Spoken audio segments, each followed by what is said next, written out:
Hola a todos, buenas noches. Hoy es martes 24 de septiembre de 2024. Son las 6:25 de la tarde en Colombia. Yo soy Mike y les doy la bienvenida a otra clase en vivo, en la cual vamos a hacer una revisión acerca del tema que hemos visto en el video que hemos publicado la semana pasada. Hi everybody, good evening. Today is Tuesday, September 24th, 2024. It's 6:25 p.m. in Colombia. I'm Mike, and I bid you welcome to another reviewing class. This is a class in which we're going to review the stuff that we learned in the video that we posted last week. So basically, before starting, I would like to thank to each and every one of you ones who are right now here with us live. Thank you for being here. Thank you for attending this class. Thank you for taking the time for being here with us tonight.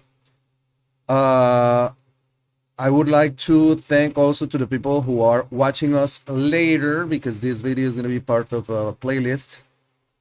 This channel, you can find the videos, the live videos, the tab. When you go to the channel, you can see that this video is going to be there.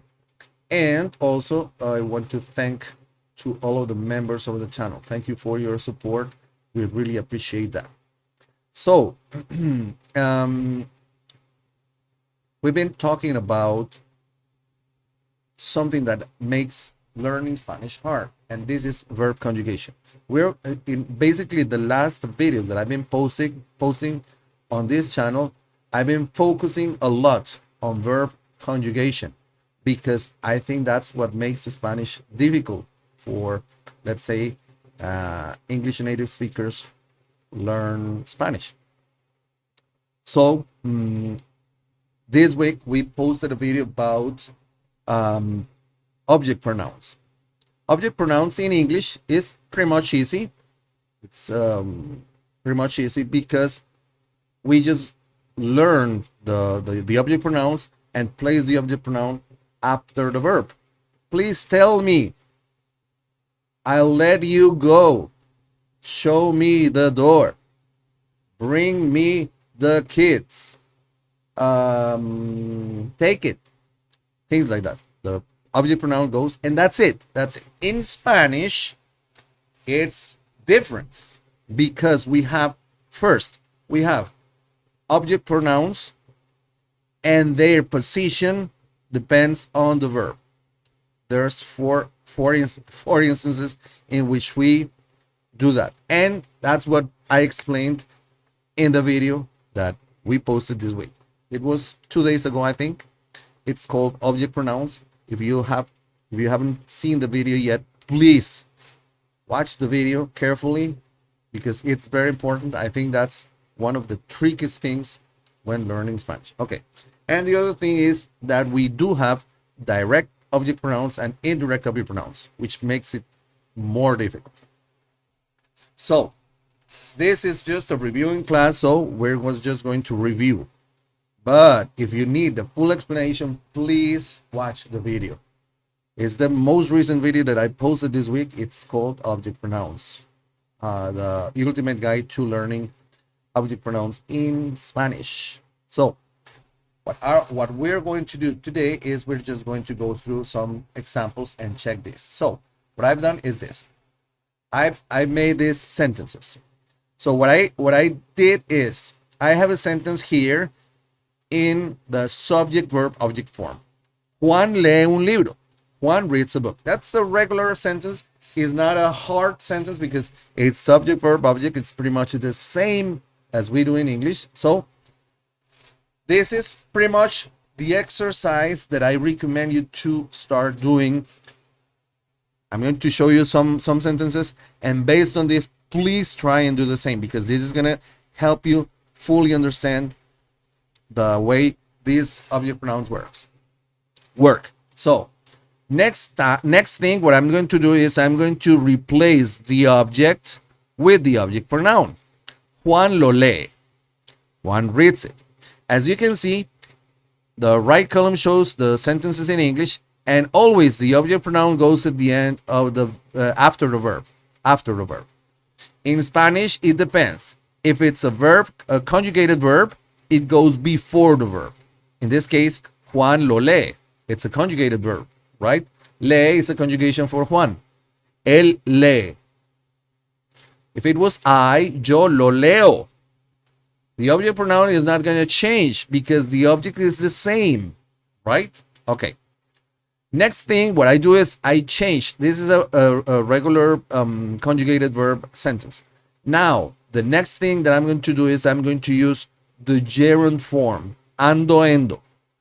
With the gerund form, with the infinitive form, and with the imperative form, the object pronoun always is attached to the end of the verb. So if I have leyendo, which is reading, I attach the object pronoun for it, which is un libro, and masculine form, because it's un libro is masculine. It could be una taza, a cup, and una taza would be la, because it's feminine. Remember, you need to learn your object pronouns in Spanish. This is just practice. So we have Juan está leyéndolo. For gerund forms, for infinitive forms, and for imperative forms, the object pronoun always goes attached to the end of the verb. So in this case, Juan is reading it. Juan está leyéndolo. Juan tiene que leerlo. Infinitive form. Juan has to read it. Léelo, Juan. Read it, Juan. This is an imperative form. And here, what we're going to do is we're adding somebody else in order to be able to use the indirect object pronoun. Because this is the direct object pronoun for the book. Now, Juan lee un libro a María. Juan reads a book to María. In this sentence, María is the indirect object, because she's the one who gets the benefit of the action that Juan reads the book. So, Juan lee un libro a María would be subject, verb, object, and indirect object structure. Okay, Juan reads a book to María. Then, what we're going to do is we're going to change the indirect object and replace it with the corresponding pronoun. In this case, María is her, so for her is lee in Spanish. Juan le lee un libro. This is just to understand that it's to her. Juan le lee un libro. To whom? To María. Juan reads her a book. Juan le lee un libro. Juan, and in this next, what we're going to do is we're going to replace un libro with the direct object pronoun. So you're going to say, how come this is not le but se? Because if you watch the video, you will understand that whenever we have le or les next to lo or los, it has to be changed to se. In this case, Juan se lo lee.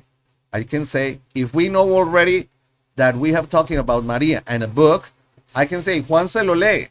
And I fully understand that it means Juan lee un libro a María. Juan read it to her. So you see how a simple subject, verb, object and subject, verb, object, indirect object structure is turned in 6 different ways of saying the same thing using object pronouns. And this is something that we do in Spanish a lot. So this is the kind of exercise that I would like you to start working on. And for this review class, I have some other exercises. So you will be able to kind of understand what's the idea, and then for you to start doing your exercises. So let's go with this one. Nosotros compramos una casa. This is subject, verb, object. We bought a house. Be mindful. Compramos is the conjugation in the past, but it also works in the present. I can say, nosotros compramos una casa, we buy a house. Spanish is crazy. And the context will let us know whether it's the present or the past. In this case, I mean past, right? So that's the reason why I wrote, we bought a house. So, we're going to replace object with the object pronoun, la. Una casa is it.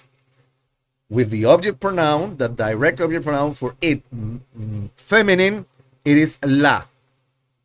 So, nosotros la compramos. Remember, this sentence is verb conjugation, a verb in gerund form, verb in infinitive form, and the imperative form. And for the three last forms, the object pronoun, the direct object pronoun goes attached to the end of the verb, the conjugated verb, right? So, we bought it. Nosotros la compramos. We are buying it. Estamos comprando la. Buying, comprando. Nosotros estamos comprando la. We have to buy it. Tenemos que comprarla. To buy. Comprarla. Tenemos que comprarla. Let's buy it. Comprémosla. And we can add an indirect object here, which is for that. Who's going to get the benefit of us buying a house? Nosotros compramos una casa para papá. We bought a house for dad. So, nosotros le compramos una casa. To him. We bought him a house. Le. Le is the indirect object pronoun for him. And once again, la for la casa, una casa. And whenever le comes with la, we don't say nosotros le la compramos. We change le for se. That's part of the things that I just talked in the past video about object pronouns. Please watch the video. All the theory is there with some examples. Please, this is very important because you see how just the same sentence can have 6 different ways of saying it, including when we have an indirect object in the sentence. Nosotros se la compramos. We bought it for him. Okay?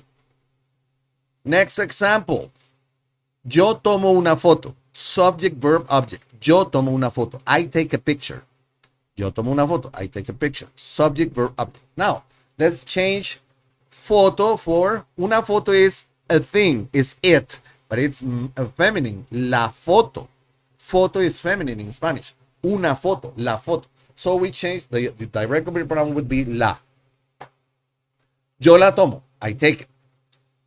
Once again, estoy tomándola. Taking it. Tomándola. This is gerund form.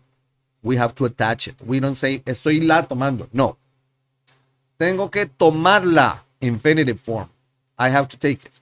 Tómala. Take it. Imperative form. And then let's add an indirect object here. Who is going to get the benefit or who's going to be affected by the action of me taking a picture? My mom. I take a picture of my mom. Yo tomo una foto de mi mamá. Yo le tomo una foto. Le is for her. Indirect object pronoun. Le for her. I take her a picture. Yo le tomo una foto. If this was a gerund, estoy tomándole would be. Because we follow this same rule. If it was the infinitive form, then I would have to use tomarle una foto. If it was an imperative mood, then would be tómale una foto. Same thing. It works the same. Please watch the video because I explained everything there. Here is just a review and just some examples or exercises. So, yo le tomo una foto. I take her a picture. Le tomo a ella. And then yo se la tomo. Once again, una foto is la. I cannot say la la. We change we change lo la, los las for se if it goes with lo la, los las. That's part of the theory. I take it to her. Another example, the same thing. Where you see the pattern here. Can you see the pattern here? We're doing the same thing with all of the sentences. Tú atrapas un pez. Tú atrapas un pez. You catch a fish. Let's replace un pez with the direct object pronoun. Lo. A fish is a thing, right? It's an animal, so it's an it. Spanish. Lo, it's a masculine. Un pez, el pez. Tú lo atrapas. You catch it. Tú estás atrapándolo. You are catching it. Tienes que atraparlo. You have to catch it. Atrápalo. Catch it. And let's add an indirect object. In this case, who gets the benefit of you catching a fish? Me. You catch a fish for me. Tú atrapas un pez para mí. I would be like the regular sentence, but we don't talk like that. We say, tú me atrapas un pez. You catch me a fish. It sounds catchy. No, not catchy, but it sounds fishy, you know. It sounds weird. But it's just for the sake of the example, right? In Spanish, this is fully understandable and it's totally acceptable and correct. Tú me lo atrapas.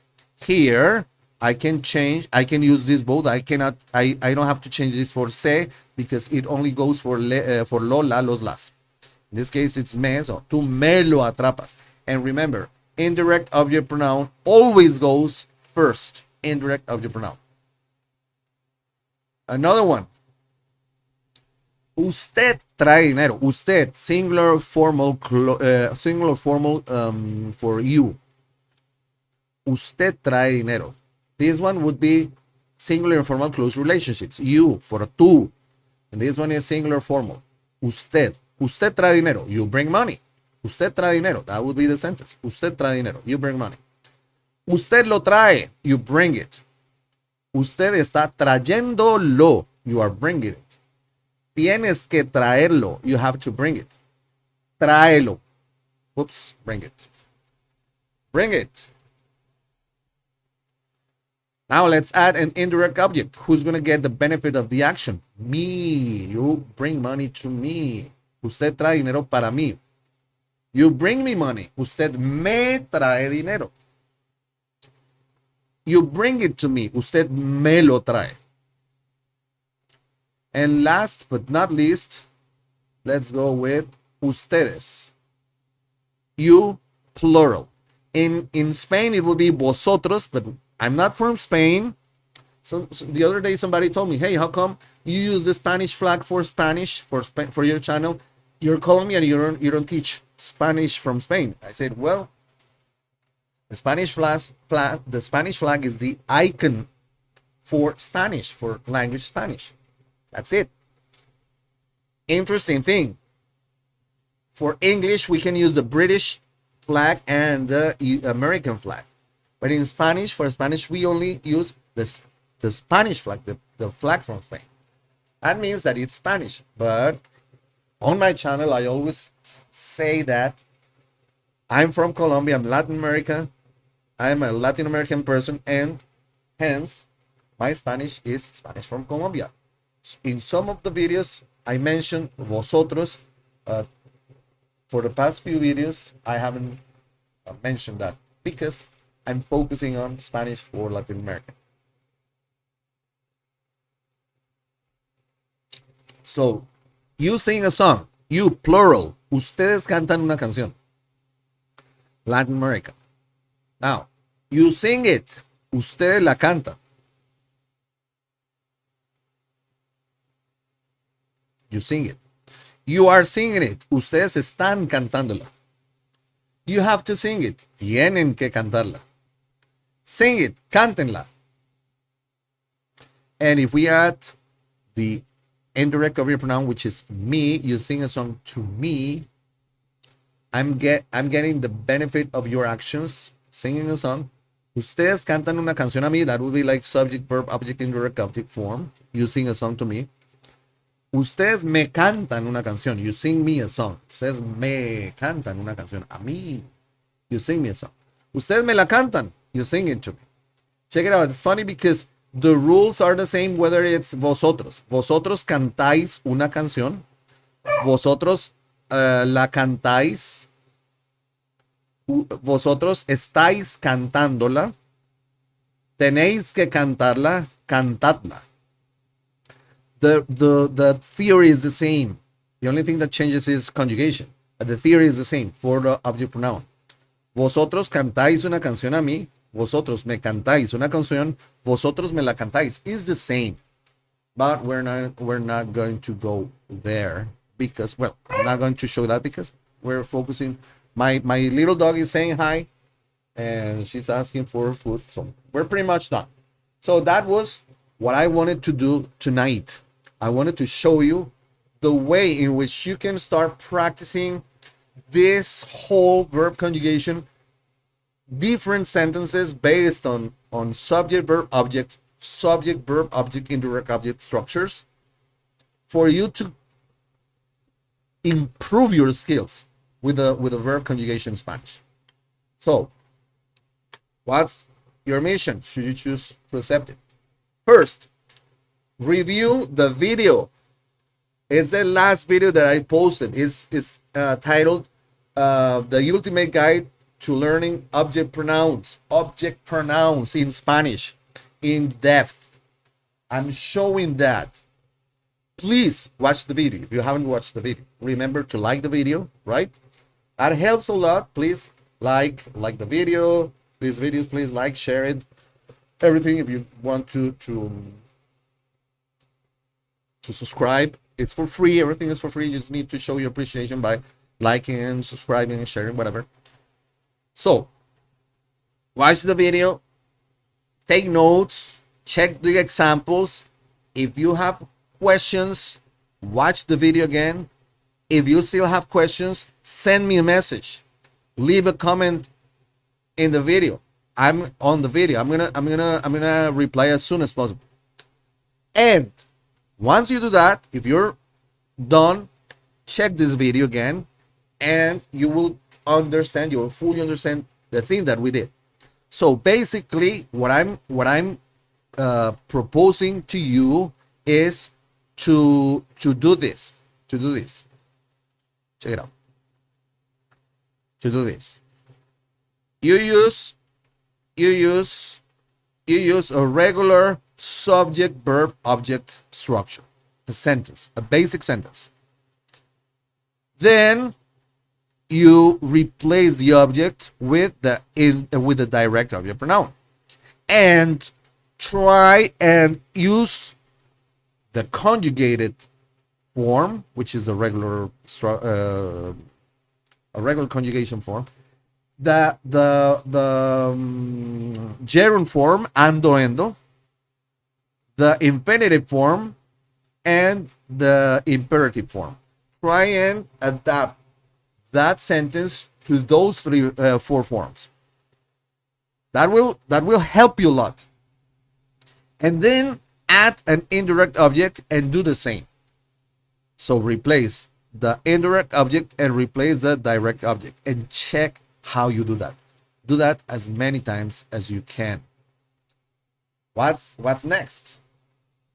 After that, what you're going to do is you're going to read a lot. Please read. When you read articles, news, you're going to be books, magazines, Spanish, you're going to be exposed to the way the language is written. And try and, oh yeah, you see, this is an object pronoun. It looks like a direct object pronoun. It looks like an indirect object pronoun, blah, blah, blah. Then, to raise the bar a few notches, start listening. Listen to podcasts, listen to news, watch videos, TED Talks, videos on YouTube where people speak in Spanish. Watch your movies, watch series in Spanish, and start tuning your ear. Oh yeah, they're using this. Oh, you see, they're using this form. Now it makes sense to me. And of course, speak. Start speaking. If you want to learn how to speak, you need to speak. You need repetition, association, and exposure. 3 keys to improving and learning a second language. And remember, we learn by education and by acquisition. So education is this, where you get somebody to explain stuff. And acquisition is when you get exposure to language. So hopefully this has been helpful. So hopefully this is going to help you in order to improve your skills, in order to learn. Remember, I post a video with some I'm focusing a lot for the you can see that for the past videos I've been focusing a lot on verb conjugation because I know that's the most difficult part when it comes to learning Spanish. So I'm going full explaining the full details about verb conjugation, different verbs, indirect object pronouns, object pronouns, blah, blah, blah. So I'm posting a video, and then on Tuesdays around 6:30 p.m. Colombian time, I'm going live reviewing the subject. So if you subscribe to the channel, which is free, you don't have to pay for that. If you subscribe to the channel, you can participate on the chat. This chat for the live classes is just available for subscribers. So if you have questions, whatever, you can just jump in and, hey, this, that, blah, blah. So this, I'm trying to give you as many resources as I can in order to help you do this. And remember, all this is for free. So I really appreciate. Thanks again for being here tonight with us. I hope you're going to be working on this a lot, trying to get a full understanding of this subject. Focus on this, learn a lot, and looking forward to seeing you in the next class. Gracias a todos por estar aquí conmigo esta noche. Les agradezco de corazón. Espero que estudien mucho, que aprendan mucho. Espero que este material les sirva. Y nos vemos el próximo martes a las 6:30 de la tarde, hora Colombia, para que hagamos una revisión del tema que veremos la próxima semana. Temas interesantes con respecto a conjugación de verbos. Así que gracias por estar aquí. Que tengan una bonita semana, un bonito resto de día y nos vemos. Bye bye.